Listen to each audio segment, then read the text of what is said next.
The R in our treason, we see this now in verses 2 through 9. This is where Satan is exposed. The R stands for revealed. Listen to verse 2. When the devil had already put it into the heart of Judas Iscariot, the devil put it into the heart of Judas to betray him. See this. Verse 1 transitions and gets us ready. The very first focal point in the upper room is Judas having now set to betray him. This is the context of the upper room. The first thing in the upper room is Jesus is addressing Judas's betrayal.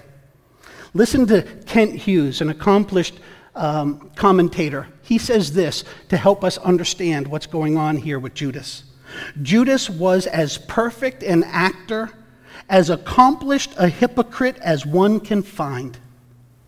Theologians surmise that he was a man of more education and higher social standing than the rest of the apostles.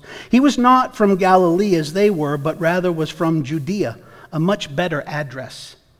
H.A. Ironside said, quote, Judas was the real gentleman of all the teachers, end quote.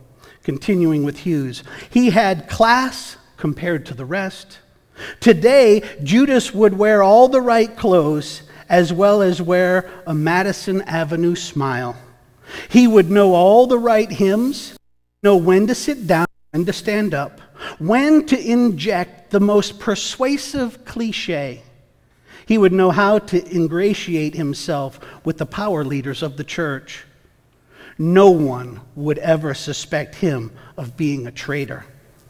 So it was with Judas and the disciples in Jesus' day. Some of you will remember when we were in chapter 6, Jesus teaches, and it says that his teaching was hard for many and that his disciples followed him no more. John 6:60. Read that. But catch this, in John 6:70, after those phonies left, Jesus said, I chose the 12 of you, and one of you is a devil. In John 6, Jesus identified Judas at that time as a devil. I tell you this, friends, there are devils in the church. You say, how can you say that? I didn't, Jesus did. Jesus said this. Judas was a diabolos, a devil. Back in John 6. He now is affirming it again in John 13. Friends, disciples will fade away. Devils will follow.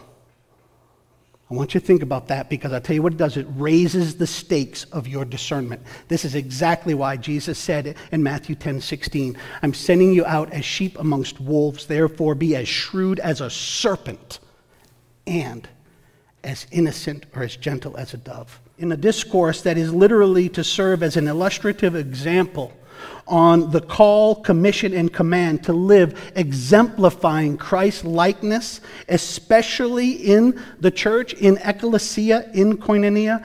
Don't miss the fact that Jesus starts with the purging and purifying of his people. This is the context of the upper room.